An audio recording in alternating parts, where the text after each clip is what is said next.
అందరికీ praise the lord. ఈరోజు దేవుడు మనకిచ్చినటువంటి వాక్య భాగము కీర్తనలు 145వ అధ్యాయము 19వ వచనము. తన యందు భయభక్తులు గలవారి కోరిక ఆయన నెరవేర్చును. ఇక్కడ మనం చూసినట్లయితే కోరిక నెరవేర్చబడటం అనేది అందరికీ ఇష్టం. మానవులంగా మన యొక్క జీవితాల్లో అనేకమైనటువంటి కోరికలు కలిగినటువంటి వారంగా ఉంటామన్నమాట. అవి శరీర సంబంధమైనవి కావచ్చు, లేకపోతే ఆత్మ సంబంధమైనటువంటి కోరికలు కావచ్చు, కుటుంబానికి సంబంధించినవి కావచ్చు, వ్యక్తిగత కోరికలు కావచ్చు, లేకపోతే మన యొక్క బంధువర్గానికి సంబంధించినటువంటి ఆ యొక్క కోరికలు కావచ్చు అనమాట. అయితే నీ యొక్క జీవితంలో, నా యొక్క జీవితంలో ఏ కోరికైనా నెరవేర్చబడాలంటే దేవుడు మనకు తెలియజేసేటువంటి మాట ఏంటంటే ఆయన యందు మనము భయభక్తులు కలిగినటువంటి వారంగా ఉండాలి. ఇక్కడ తన యందు అంటే దేవుని యందు అనమాట. అంటే దేవుని యందు భయభక్తులు కలిగి ఉంటే వారి కోరిక నెరవేర్చబడుతుందంట. అది ఎలాంటిదైనా కావచ్చు అనమాట. దేవుడు ఆ యొక్క కోరికను నెరవేర్చడానికి ఇష్టపడేటువంటి వాడుగా ఉంటాడనమాట. అయితే దేవుని యందు భయభక్తులు కలిగి ఉండటం అంటే ఎలా దేవుని యందు భయభక్తులు కలిగి ఉంటాం మనము? దేవుని యందు భయం అంటే ఏంటి? దేవుని యందు భక్తి అంటే ఏమిటి అనేది మనం దేవుని యొక్క వాక్యంలో చూసినట్లయితే మొట్టమొదటిగా దేవుని యందలి భయాన్ని మనము చూస్తాం. దేవుని యందలి భయం కలిగి ఉంటే ఎలా ప్రవర్తిస్తాం? దేవుని యందలి భయము కలిగి ఉండకపోతే మనము ఎలా ప్రవర్తించేటువంటి వారంగా ఉంటామో దేవుని యొక్క వాక్యంలో కొన్ని మాటల్ని బట్టి మనము కొన్ని విషయాలను తెలుసుకుందాం. ప్రసంగి గ్రంథము 8వ అధ్యాయము 11వ వచనము. దుష్క్రియకు తగిన శిక్ష శీఘ్రముగా కలగకపోవుట చూచి మనుషులు భయము విడిచి హృదయపూర్వకముగా దుష్క్రియలు చేయుదురు. అంటే ఇక్కడ కొంతమంది మనుషుల గురించి దేవుడు మాట్లాడుతూ ఉంటున్నాడు. ఈ మనుషులు ఎలాంటి వారంటే భయము విడిచినటువంటి వారు. అంటే వీరి యొక్క జీవితాల్లో భయం అనేది ఎంత మాత్రమును లేదు. వీరికి భయం లేదు అనేటువంటిది మనకు ఎలా తెలియజేస్తూ ఉన్నాడు అంటే దేవుడు వారు ఏం చేస్తారంటే హృదయపూర్వకంగా దుష్క్రియలు చేస్తారంట. హృదయపూర్వకంగా దుష్క్రియలు ఎవరైతే చేస్తూ ఉంటారో, దుష్క్రియలు అంటే చెడ్డ పనులు అనమాట. అది చెడు అని తెలిసినప్పటికీ కూడా దాన్ని చేయటానికి ఇష్టపడేటువంటి వారే దుష్క్రియలు చేసేటువంటి వారు అనమాట. ఇలాంటి దుష్క్రియలు చేయటం అనేది హృదయపూర్వకంగా, అంటే హృదయపూర్వకంగా కాకుండా కూడా మనము దుష్క్రియలు చేయవచ్చా అంటే చేయటానికి అవకాశము ఉంది అనే ఇక్కడ దేవుని యొక్క వాక్యాన్ని బట్టి మనము అర్థము చేసుకోవచ్చు. ఒక్కొక్కసారి మనము అనాలోచితంగా, లేకపోతే పొరపాటున తెలుసుకోలేక, అనుకోకుండా ఇలాంటి కొన్ని పొరపాట్లు జరుగుతూ ఉంటాయి. పొరపాటున మనం చెడ్డ పనులు చేయటానికి అవకాశము ఉంటుందన్నమాట. అలాంటి దాని గురించి దేవుడు ఇక్కడ మాట్లాడటం లేదు. కానీ ఇక్కడ హృదయపూర్వకంగా ఎవరైతే అది చెడు అని తెలిసినా కూడా దాన్ని చేయటానికి వారి యొక్క హృదయాన్ని వారు అప్పగించుకుంటారో వారు దేవుని యొక్క భయము లేనటువంటి వారుగా ఇక్కడ చెప్పబడుతూ ఉన్నదనమాట. అయితే దేవుని సన్నిధిలో నీవు భయము కలిగి ప్రవర్తించటం, దేవుని యందు భయము కలిగి ఉండటం అంటే అర్థం ఏంటి అంటే నీ యొక్క జీవితంలో హృదయపూర్వకంగా ఎటువంటి దుష్క్రియ చేయటానికి నీవు ధైర్యము చేయకుండా ఉండాలి అనేదే దేవుని యొక్క వాక్యంలో దేవుడి దినాన మనకు తెలియజేస్తూ ఉన్నాడనమాట. అయితే ఇంకా విషయాలు మనం చూసినట్లయితే ఈ యొక్క దేవుని యొక్క భయము కలిగినటువంటి వ్యక్తిగా యోసేపును మనము చూడవచ్చు. ఆదికాండము 39వ అధ్యాయంలో ఆ యొక్క పోతీఫరు భార్య తనను పాపము చేయటానికి ప్రేరేపించినప్పుడు అక్కడ ఈ యొక్క యోసేపు ఒక మాట చెప్తాడనమాట. దేవుని దృష్టికి నేను ఈ యొక్క దుష్కార్యం చేయటానికి నేను ప్రయత్నం చేయను. దేవుని దృష్టిలో ఇది ఒక దుష్కార్యము, నేను ఎలా చేయగలుగుతాను? ఇది ఒక పాపము. దేవుడు నన్ను చూస్తూ ఉన్నాడు. ఇక్కడ నాకు ఎవరూ లేకపోవచ్చు. నేను ఇక్కడ బానిసగా అమ్మబడి ఉండవచ్చు. నా యొక్క అన్నదమ్ములు, నా యొక్క తల్లిదండ్రులు, లేకపోతే నా యొక్క బంధువర్గము ఎవ్వరూ లేకపోవచ్చు. నేను ఇక్కడ పాపం చేసినా కూడా ఎవరు నన్ను చూడకపోవచ్చు. అయితే చూసే దేవుడు నాకున్నాడు. ఆయన పరలోకమందున్నాడు. ఆయన అందరి ఎరిగినటువంటి దేవుడు. ఆయన అంతటా సంచారం చేస్తున్నటువంటి దేవుడు. ఆయన నన్ను చూస్తూ ఉన్నాడు. ఆయన చూస్తూ ఉన్నాడు కనుక నీ యొక్క దుష్కార్యం చేసి ఆయన దృష్టికి పాపము చేయలేను అని ఆ యొక్క వచనంలో యోసేపు పలికినట్లుగా మనం అక్కడ చూడవచ్చు అనమాట. ఆది కాండము 39వ అధ్యాయము 9వ వచనంలో మనము ఈ యొక్క మాటను చూడవచ్చు అనమాట.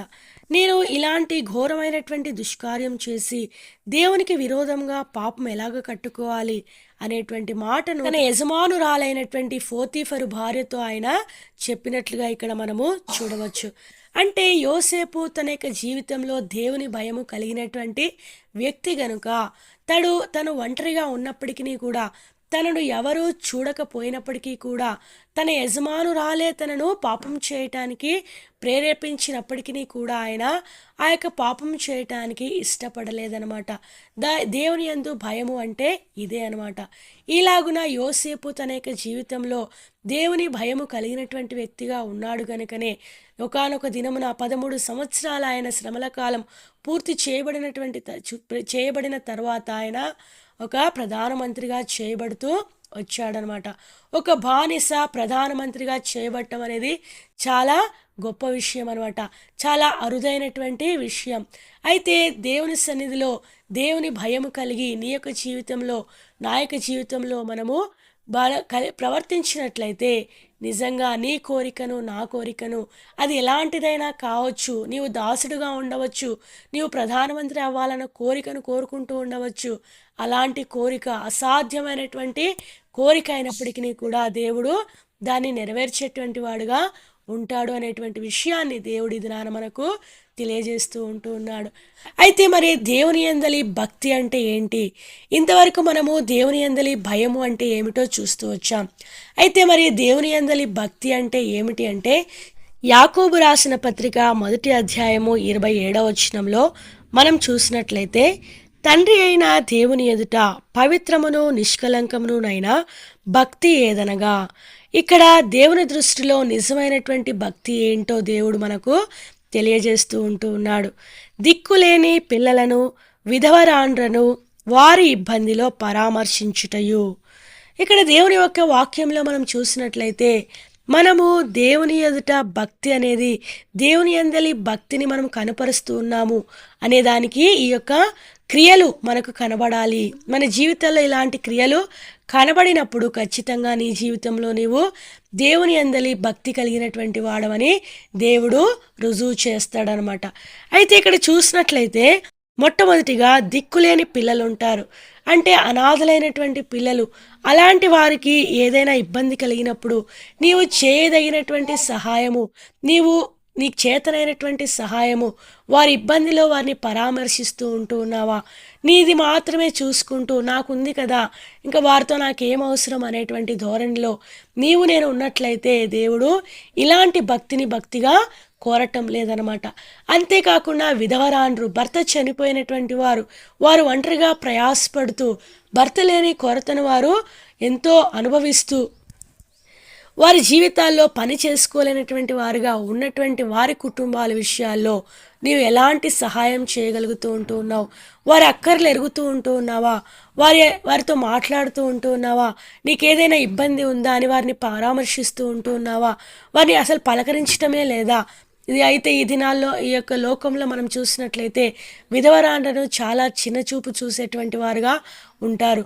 వాళ్ళు ఎదురుపడ్డా కూడా వారిని కొంచెం దూషించేవారుగా ఉంటారనమాట. అయితే ఇది మన జీవితంలో ఉండవలసినటువంటి ఆ యొక్క క్రియ కాదనమాట. మనం చేయవలసింది ఏంటంటే, వారు ఎదురొచ్చినా ఎదురు రాకపోయినా మనమే వారి దగ్గరికి వెళ్ళి వారిని పరామర్శించి, వారికి ఏదైనా ఇబ్బంది కలిగిందని మనము ఎరిగినటువంటి వారమైతే వారికి ఏం చేయాలి? తగిన సహాయము, నీకు చేతనైనంత సహాయము, నీవు ఇవ్వగలిగినంత సహాయము, వారి అక్కర తీర్చగలిగినటువంటి సహాయము నువ్వు చేసినట్లయితే ఇదే నీ యొక్క జీవితంలో దేవుడి యందలి నిజమైనటువంటి భక్తి, నిష్కలంకమైనటువంటి భక్తి, పవిత్రమైనటువంటి భక్తి అని దేవుడు మనకు తెలియజేస్తూ ఉన్నాడు. అయితే రెండవదిగా మనం చూసినట్లయితే, ఇహలోక మాలిన్యము తనకంటకుండా తను తాను కాపాడుకొనుటయే. ఈ యొక్క లోకంలో మనం ఎలా ఉండాలంటే, ఈ లోక మాలిన్యం మనం అంటకుండా మనల్ని మనము కాపాడుకుంటూ రావాలి. ఎక్కడైనా పాపము మన జీవితంలో కనపస్తూ ఉన్నప్పుడు, పాపం చేయటానికి ప్రేరేపించబడుతూ ఉన్నప్పుడు మనము దాని నుండి దూరం అయిపోతూ అది మనకు అంటకుండా మనము దాని నుండి పారిపోయేటువంటి వారంగా ఉండాలి. తిమోతి రాసిన పత్రికలో మనకు ఒక మాట కనబడుతుంది అనమాట. యవనేచ్ఛల నుండి పారిపోమ్ము అంటారనమాట. అంటే దేవుని దృష్టికి ఇష్టం లేనటువంటి ఆ యొక్క పాపపు కార్యాల నుండి మనం ఏం చేయాలంటే పారిపోవాలి. యోసేపు కూడా తన యొక్క జీవితంలో తన యొక్క పై వస్త్రమును విడిచేసి ఆమె బలవంతం చేస్తూ ఉన్నప్పుడు వస్త్రం కూడా వదిలేసి ఆయన పారిపోయినట్లుగా మనం అక్కడ చూడవచ్చు అనమాట.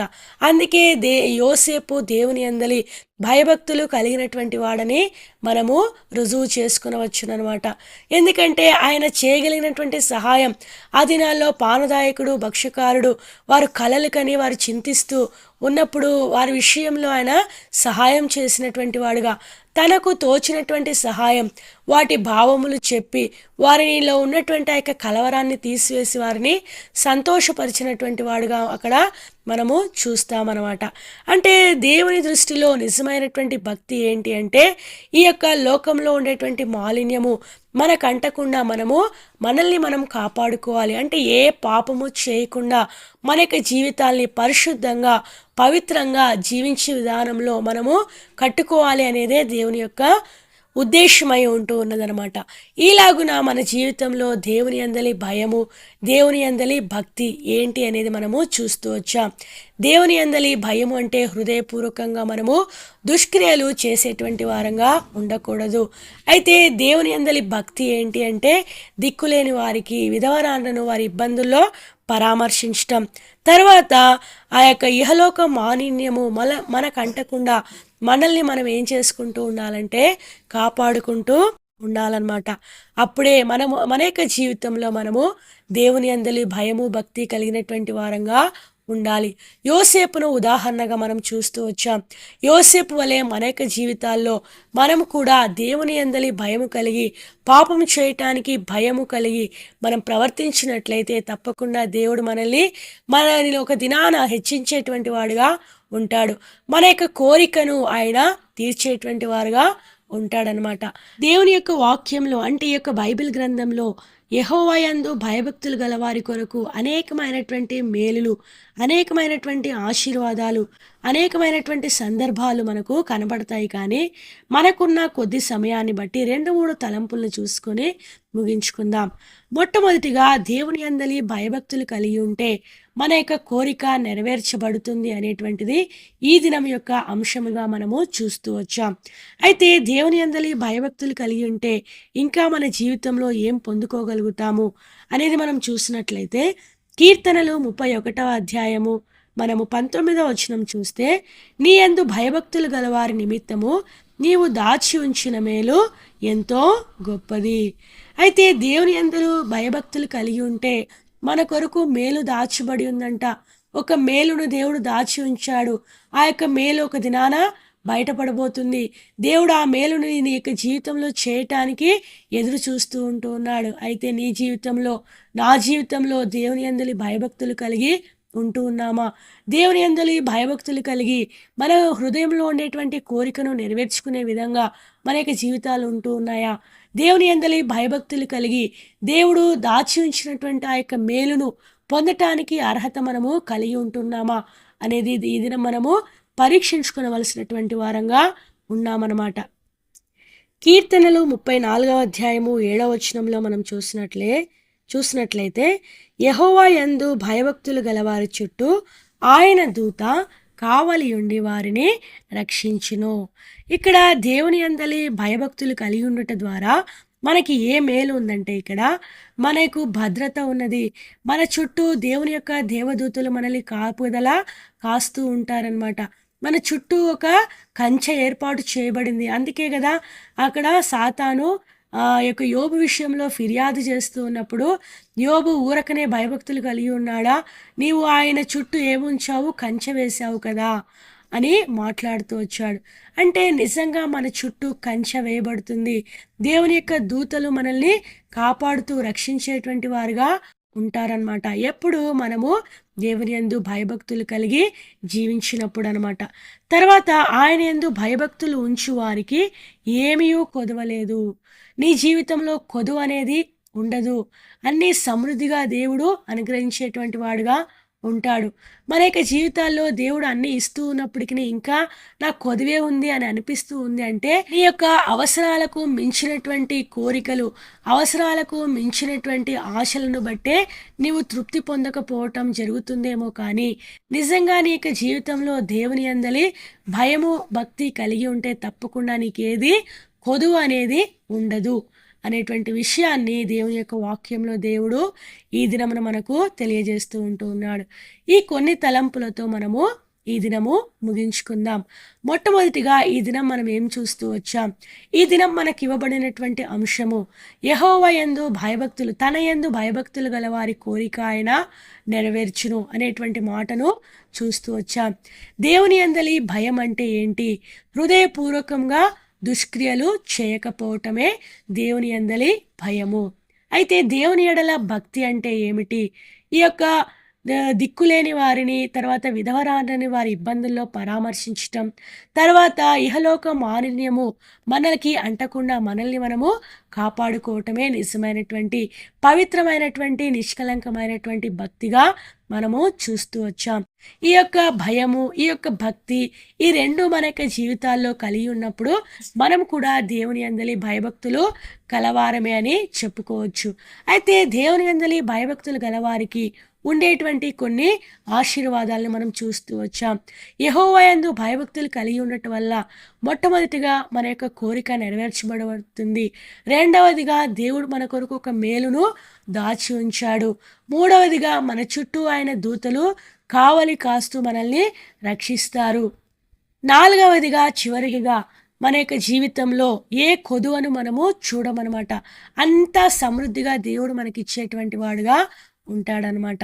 ఇంకా అనేకమైనటువంటి తలంపులు దేవుని యొక్క వాక్యంలో ఉన్నాయి. కానీ దేవుడు మనకిచ్చినటువంటి ఈ కొన్ని తలంపుల్ని మనము జ్ఞాపకం చేసుకుంటూ, ఒకవేళ అలాంటి భయభక్తులు లేకపోతే అలాంటి భయభక్తులు కలిగినటువంటి వారముగా ఉంటూ, ఆయన యందు భయభక్తులు కలిగి ఉండటం ద్వారా మనకు దేవుడు ఇచ్చేటువంటి యొక్క ఆశీర్వాదాలని మనము స్వతంత్రించుకుందుముగాక. దేవుడు మనకిచ్చినటువంటి కొన్ని మాటల్ని దేవుడు దీవించి ఆశీర్వదించునుగాక. మరొకసారి మనకిచ్చినటువంటి వాక్య భాగమును చదువుకొని ముగించుకుందాం. కీర్తనలు 145వ అధ్యాయము 19వ వచనము. తన యందు భయభక్తులు గలవారి కోరిక ఆయన నెరవేర్చును. దేవుడి కొన్ని మాటలను దీవించి ఆశీర్వదించునుగాక. ఆమేన్.